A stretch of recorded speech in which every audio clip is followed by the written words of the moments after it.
Hello friends, नमस्कार। Welcome to my channel Shanti peace of mind.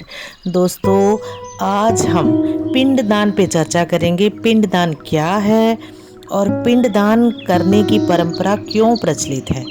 दोस्तों, पिंडदान पितरों को मोक्ष प्रदान कराने के निमित्त की जाने वाली एक धार्मिक और अनिवार्य परंपरा है। मनुष्य की मृत्यु के उपरांत उसका पिंडदान किया जाता है। 10 दिन तक दिए गए पिंडों से शरीर निर्माण होता है। शुद्धा उत्पन्न होते ही 11वें और 12वें दिन सूक्ष्म जीव श्राद्ध का भोजन करता है। मान्यता के अनुसार 13वें दिन यमदूतों के संकेत पर सूक्ष्म शरीर नृत्य करता हुआ यमलोक गमन करता है। और योग वशिष्ठ में कहा गया है कि आदो मृता वैमिति बुध्यन्ते तदनुक्रमात् बंधु पिंडदानी दानेन प्रोत्पन्ना इवा वेदिनः। अर्थात प्रेत स्वयं को इस प्रकार अनुभव करते हैं कि वे मर चुके हैं और बंधुओं के पिंडदान से उनका शरीर बना हुआ है और यह एक भावनात्मक अनुभूति है। अतः पिंडदान का महत्व इससे जुड़ी भावनाओं के कारण ही है। ये भावनाएं पितरों को और प्रेतों को स्पर्श करती हैं। मान्यता है कि सतयुग में ब्रह्मा जी ने गया जी में पिंडदान किया था।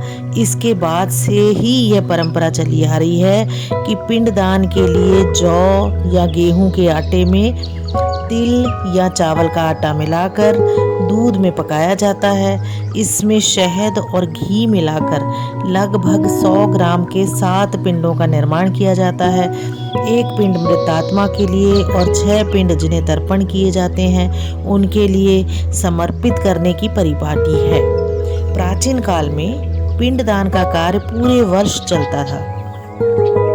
यात्री 360 वेदियों पर जौ गेहूं के आटे में खोआ मिलाकर अलग से बालू के पिंड बनाकर दान करते थे। जबकि अब इस समय विष्णु मंदिर, अक्षयवट, फल्गु और पुनपुन नदी, रामकुंड, सीताकुंड, ब्रह्म मंगल गौरी, वैतरणी, कागवली और पंचायत तीर्थों सहित 48 वेदियां शेष है जहां पर पिंडदान किया जाता है। दोस्तों, वायु पुराण में गया महत्व का भी उल्लेख किया है।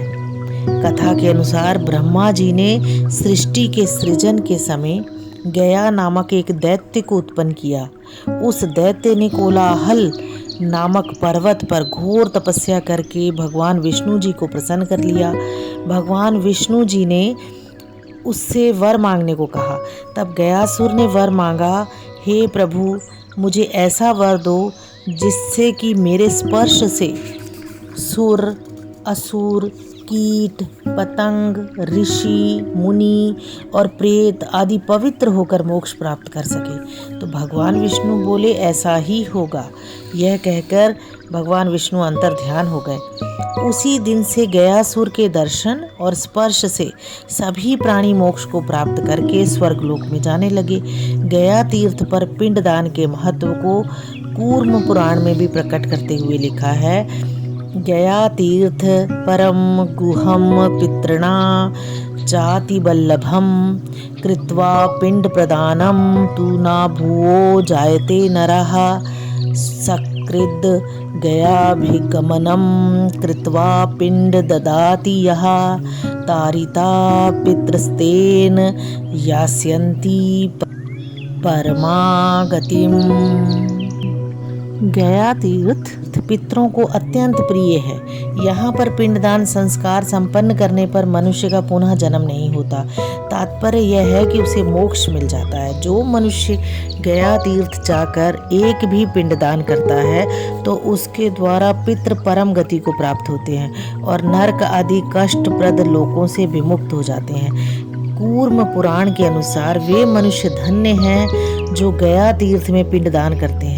वे माता पिता दोनों के कुल की 7 पीढ़ियों का उद्धार कर स्वयं भी परम गति को प्राप्त होते हैं। पिंडदान का अधिकार प्रायः पुत्र को अथवा वंश के किसी अन्य पुरुष को ही होता है, किंतु 1985 में मिथिला के पंडितों ने स्त्रियों को पिंडदान का अधिकार दे दिया है। इस बारे में रामायण में सीता जी द्वारा महाराज दशरथ को के किए गए पिंडदान का प्रसंग काफ़ी प्रसिद्ध और चर्चित है। दोस्तों, सीता जी द्वारा महाराज दशरथ जी का पिंडदान मेरे प्रीवियस वीडियो में है, जिसका लिंक मैं शेयर करूंगी, आप उसे भी सुनिए।